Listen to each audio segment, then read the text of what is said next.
Alright guys, we're here, Sloth Performance, Ben Bailey. We're going to now pull the ECU out of this Gen 6 ZX10. So I made a video on the Gixxer, and now I'm going to make a video for the Gen 6 ZX10.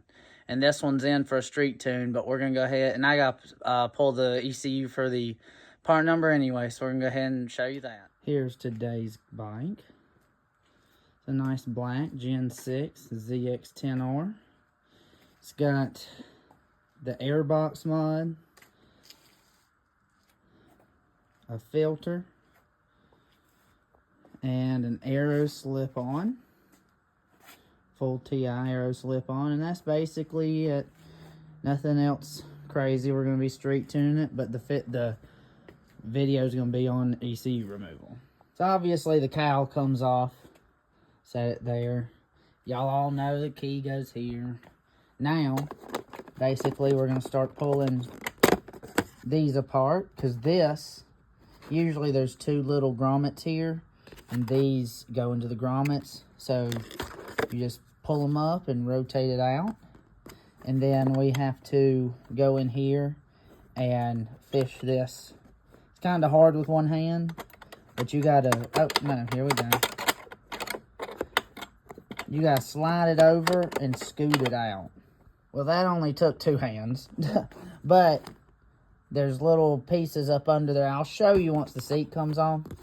There's little pieces under there that you gotta like basically move this over and down and kind of finagle it out. All right, time to remove the seat. So pull up, then back, and then forward to bring it out, because these two hooks right here, latch up under here, the gas tank bracket. So next, we're gonna start pulling these little, look like 3 or 4 mils, and then we've got some little pop buttons, and then some more up here, and I'll keep going. So what we're gonna do is take these little side plastic pieces off first, because these are in, this whole tail is basically 3 pieces. One side, the other side, and then the center piece, unlike the Gen 5s. So I'm going to go ahead and take this out. This, yeah, I can't even talk. This are 4s, and then the pop push pin. Alright, so the short one goes to here, and this longer one goes to here.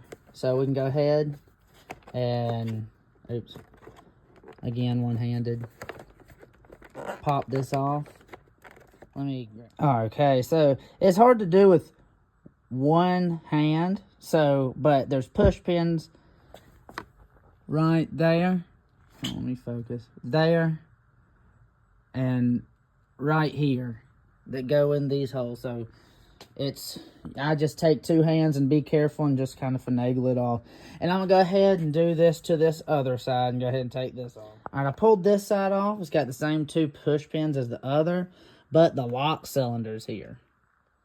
So I just end up leaving this hanging up under.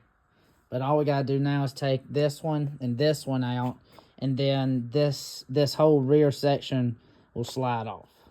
All right, since those 2 are off, slide this. I just put my thumb here and slid it back, and then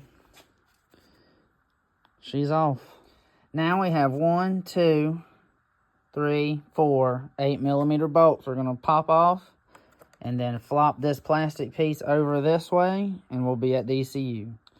Alright, the 4 bolts are out, and you need to go ahead and slide these up and off of this plastic piece, both of these 2 and this one, before it can flip over.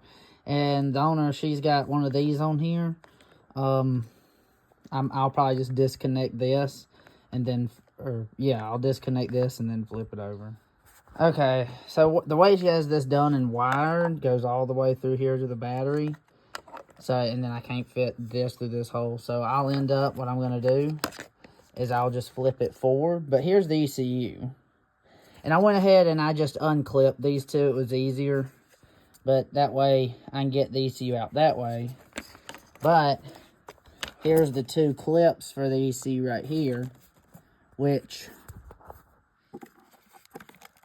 basically I need 2 hands for. Hold on. Okay, so if you take a little screwdriver and press in here, it'll allow you to release these levers. So I've done it on this side, so I can release that lever, and I'll be able to pull it off the ECU. So I'm gonna do it to that side, and I'll go ahead and pull the ECU out.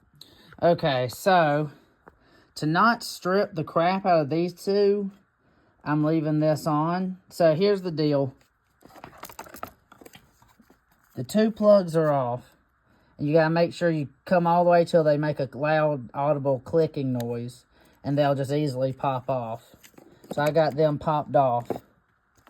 But this ECU has been flashed before and removed before, and whoever has reinstalled these have completely locked them down, because you have to take this and this off to pull this off. And then there's 2 8mm, you can barely see it, that have this tab. See that tab right there? So I cannot push the ECU down anymore to lift it to pull out. So you have to pull this off, pull these 2 that are connected with this tab piece down here. That way you can, once it's unclipped, you can push down and then pull up and come out with the ECU. So for now, I'm just going to have to leave that on, because I'm not, hold on, it's got to focus. So, because I'm not stripping that crap out, because it wanted to start stripping, and they're locked down in there. So I'm going to leave it alone, and that's basically it. So yeah, I've been down here sweating some more. So basically, I'm going to leave it in there, but it's disconnected. So you just, that piece with the tab, pull it off, pull the ECU up out of there, and then you can ship it off to me. Email is ben@slothperformance.com, or go through the website slothperformance.com. Easy, $275 for an ECU flash, including IAP and TPS fuel maps. And yeah, that's pretty much it. I'm gonna go ahead and start. I'll go ahead and put this back together, and basically, for when you get your ECU back, it's reverse of how it was taken out. So I'm gonna go ahead and put this back together, and then I'll have another video. I'm not gonna flash it just yet, but I'm gonna idle it and ride it around for a minute and make like a before and after video of the street tune. So, but that's it for the ECU removal. Like, comment, subscribe, hit that bell. Yes, that's a Turbo Coyote. Have a good one, guys.